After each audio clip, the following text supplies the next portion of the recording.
જાણ પડી જાય.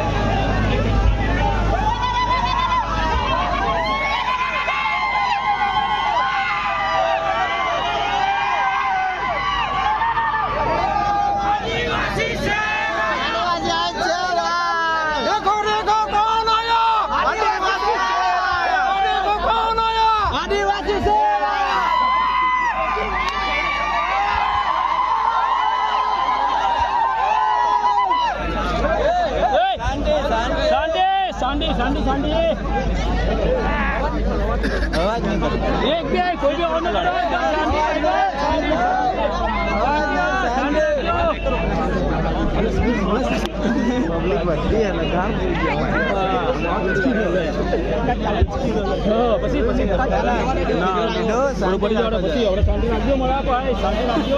સીટ પૂરી કલાડે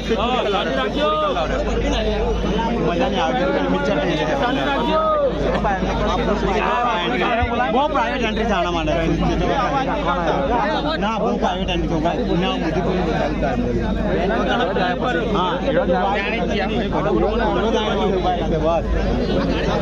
ભાષણ બી બંધ કરી દીધું જીનેલ જોઈને ઉભાથી લાગે મને જ આવી ગયેલા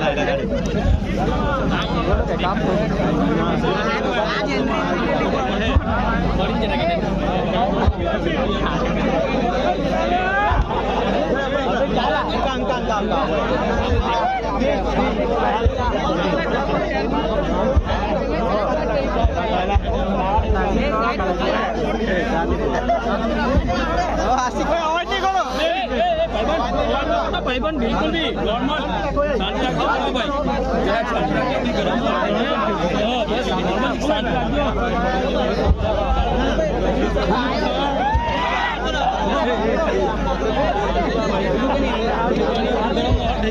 मजा नहीं आवे नॉर्मल तो विजय मेहरबानी करो बड़ा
પેલા ઝારખંડ અને બિહારમાં જ આ વસ્તુ હતું, પરંતુ આજે બિરસા મુંડા એક સમગ્ર દેશના એક જનનાયક તરીકે ઓળખાય છે. સમગ્ર જયતરભાઈ આવો. સ્વાગત છે જયતરભાઈ વસાવા સાહેબનું.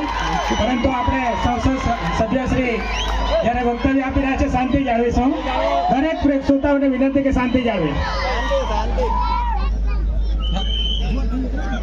તો બિરસા મુંડાના આખા ઇતિહાસને ભૂસી નાખવાના પ્રયાસો થયા, પરંતુ આજે સમગ્ર ગુજરાતના સમગ્ર દેશની અંદર આજે ગામે ગામ બિરસા મુંડા કોણ હતા એ બધા ઓળખતા થયા છે. બિરસા મુંડાનું એ ચરિત્ર છે કે જેમને આઝાદીની લડાઈમાં અંગ્રેજીની સામે પૂરી તાકાતથી લડ્યા, પણ અંગ્રેજોની સામે લડાઈ લડ્યા, પણ એની સાથે સાથે આદિવાસીઓને એક મસીહા તરીકે, આદિવાસીઓને એક ભગવાન તરીકે બિરસા મુંડા ઓળખાયા છે. એ વાત ઘણા લોકોને ઘડે ઉતરતી નથી.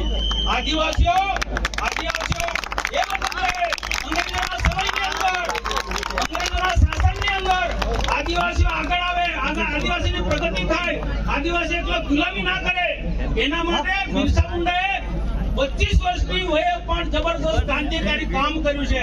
એને આદિવાસીઓને તે વખતે એમ કહ્યું છે કે મીટિંગો કરીને, નાની નાની સભા કરીને આદિવાસીઓ વિકાસ કરવો હોય તો આદિવાસી સમાજના કેટલાક કુરિવાજો છે, આદિવાસી સમાજના કેટલીક અંધશ્રદ્ધા છે, કેટલાક કુરિવાજો છે, વહેમો છે, કેટલાક વ્યસનો છે, કેટલાક દુર્ગુણો છે, એ દૂર કરવા પડે.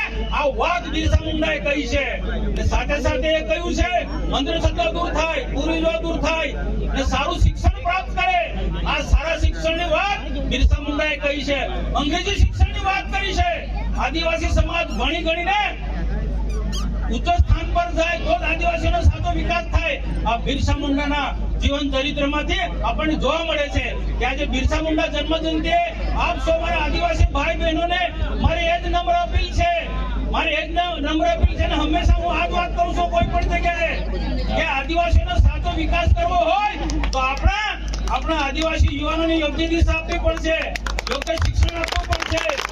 કઈ રીતના રોજગારી કરી શકાય, કઈ રીતના આદિવાસી કુમારીથી જીવન જીવે એ પ્રકારનું માર્ગદર્શન આપવું પડશે. આદિવાસીઓમાં પણ ઘણી બધી પરમાત્મા અનેક તાકાત આપેલી છે, શક્તિ આપેલી છે. એ શક્તિને યોગ્ય દિશામાં વાળવી પડશે. એ સમયની માંગ પ્રમાણે એ કરવું જ પડશે. બાકી આજે દુનિયા ખૂબ આગળ વધી રહી છે. દેશના પ્રધાનમંત્રી નરેન્દ્ર મોદી સાહેબ આ દેશને અમેરિકાની હરોળમાં લઈ જવા માંગે છે, એક મહાસત્તા બનાવવા માંગે છે, આત્મનિર્ભર ભારત બનાવવા માંગે છે, હર હાથ કો કામ આપવાની વાત કરે છે અને એ મારી આખો દેશ ચાલી રહ્યો છે. ત્યારે આપણે પણ આદિવાસી સમાજ પણ એમાં પાછી પાની નહીં કરવી જોઈએ. યોગ્ય શિક્ષણ પ્રાપ્ત કરો, અંગ્રેજી, ગણિત, વિજ્ઞાન વાળું શિક્ષણ પ્રાપ્ત કરો અને જે રીતના આખો દેશ ઝડપથી વિકાસ થઈ રહ્યો છે, અલગ અલગ ક્ષેત્રોની અંદર ઘણી બધી સરકારની પણ યોજનાઓ છે. આ યોજનાઓનો પણ શૈક્ષણિક ક્ષેત્રે, રોજગાર ક્ષેત્રે અનેક રીતના આપણે એનો લાભ લઈએ. આ ઝઘડિયા તાલુકાની વાત કરું, નેતનમાં પણ મેં આ જ વાત કરી. ઝઘડિયામાં પણ મોટા મોટા ઉદ્યોગો આવ્યા છે. તો આ ઝઘડિયાના મોટા ઉદ્યોગોમાં આપણા લોકોને નોકરી મળવી જોઈએ, ભરૂચ જિલ્લાના લોકોને નોકરી મળવી જોઈએ ને એના માટે આપણે લાયકાત કેળવવી પડે. આપણા અંદર કોરી ઉદ્યોગ આવ્યા છે. આ કોરી ઉદ્યોગમાં પણ બહારના લોકો કોરી ઉદ્યોગનો ધંધો કરે છે. આપણા યુવાનોને સરકાર મદદ કરવા તૈયાર છે, અમે મદદ કરવા તૈયાર છે. પરંતુ અહીંયા એ માટે પણ કોમર્સ ભણેલા છોકરાઓ, સાયન્સ ભણેલા યુવાનો આ કોરી ઉદ્યોગમાં એપ્લાય કરે અને કોરી ઉદ્યોગ ચલાવે, મજબૂત થાય. આપણા ઘણા મિત્રો આજે કોરી ઉદ્યોગનું સંચાલન કરે છે, પણ એનાથી વધારે નહીં, એનાથી નહીં ચાલે. વધારે પ્રમાણમાં આપણા લોકો આપણા વિસ્તારની અંદર ખાણ ખનીજ સંપત્તિ આવેલી છે. એનો પરનો અધિકાર આપણો છે. તો એ ક્યારેક યોગ્ય શિક્ષણ ના આદિવાસી બધા સંગઠિત થઈશું, ભાગલા પાડીશું તો મેજા નથી. અંગ્રેજો શું કર્યું છે? ભાગલા પાડો ને રાજ કરો. તો આદિવાસી સમાજે જે વિચારધારામાં માનતા હોય પણ આદિવાસી તરીકે એક થવું પડશે. તો આ દેશનો, આ ગુજરાતનો, ભરૂચ જિલ્લાનો, ઝઘડિયાના આદિવાસી કે ડેડિયાપાડાના આદિવાસી આગળ આવવાનો છે. પછી ભાગલા પાડો ને અંદર ખેતરમાં આદિવાસી આગળ નથી આવવાનો. આજે સમયની માંગ પ્રમાણે આદિવાસીને યોગ્ય માર્ગદર્શન કરવું પડશે. કઈ રીતના નોકરી મળી શકાય, કઈ રીતના આપણે ડોક્ટર બનાવી શકાય, કઈ રીતના આપણે એન્જિનિયરિંગ બનાવી શકાય. ક્લાસ 2, ક્લાસ 1 એ જાહેર પરીક્ષાઓ જે લેવાય છે એ રીતના આદિવાસી યુવાન કઈ રીતના સરળતાથી નોકરી મેળવી શકે એ રીતના આજે ભણતા છોકરાને અને રોજગાર વાંચુ યુવાનોને આપણે માર્ગદર્શન કરવું પડશે. સમયની માંગ પ્રમાણે આદિવાસી સમાજે આ કર્યા સિવાય બીજો કોઈ છૂટકો જ નથી. સરકારની ઘણી યોજનાઓ છે, શિક્ષણ લક્ષી, રોજગાર લક્ષી યોજના. પણ સારું શિક્ષણ પ્રાપ્ત કરી એક સંગઠિત થઈ અને આ કામ યુવાનો પાસે આપણે લઈશું તો આદિવાસી સમાજ સમગ્ર દેશ અને ગુજરાતની અંદર ખૂબ ઝડપથી આવવાનો છે. અને આપણો ભરૂચ જિલ્લામાં પણ આપણે હક અને અધિકાર પ્રમાણે ઘણા બધા એકમોની અંદર આ ઉદ્યોગોમાં આપણા લોકો નોકરી મેળવે એ પ્રકારનું આપણે આવનારા દિવસોમાં બધાએ સાથે મળીને કામ કરવું છે. મેં એટલા માટે શરૂઆતમાં મારા વિચારો મૂકવાની વાત કરી કે મારે જે આપણા વિસ્તારની અંદર દેવ દિવાળીનું પણ ઘણું મહત્વ છે. મારે 6 થી 7 વાગે ઘરે પહોંચવું પડે છે દિવાળીની પૂજા કરવા માટે. એટલે મંચસ્થ મહાનુભાવો ને અપીલ કરીશું કે કાર્યક્રમ ખૂબ શાંતિથી ચલાવજો. આદિવાસી એકતા જિંદાબાદ, જિંદાબાદ, આદિવાસી એકતા જિંદાબાદ, આદિવાસી એકતા જિંદાબાદ. બિરસા મુંડા जब तक सूरज चांद रहेगा, तेरा नाम रहेगा. जब तक सूरज चांद रहेगा, तेरा नाम रहेगा. जब तक सूरज चांद रहेगा, तेरा नाम रहेगा. भारत माता की जय. જોરદાર તાળીઓથી આપણે મનસુખભાઈ વસાવા સાહેબને વધાવી લઈશું. એમણે આપણા સમાજના ભગવાન કહેવાતા એવા આપણા વીર બિરસા મુંડાના જીવન વિશે સરસ વાતો કહી. ફરી એકવાર વધાવી લઈશું. ત્યારબાદ હવે આપણે મંચ ઉપર ઉપસ્થિત એવા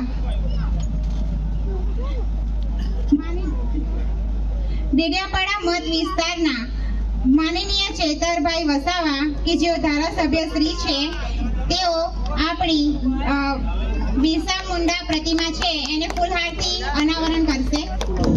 જગ્યા આપવા વિનંતી. દરેક શ્રોતા મિત્રોને વિનંતી કે જરા જગ્યા આપે.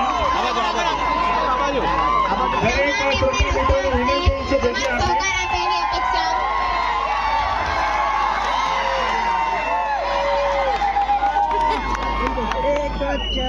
ચૈતરભાઈ ચાલે.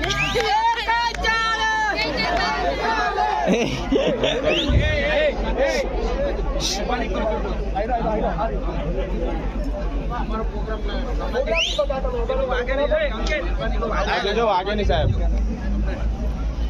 તમામ તાળીઓથી જોરદાર વધાવી લઈશું એમને.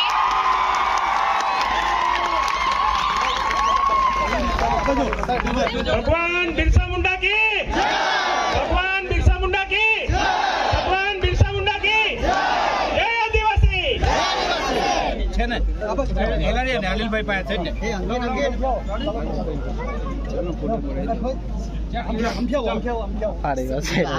વાગી નહીં અમારું જ છે. અમારું જ છે આપણું. જય આદિવાસી. જય આદિવાસી. જય આદિવાસી. જય આદિવાસી. જોજો પેલું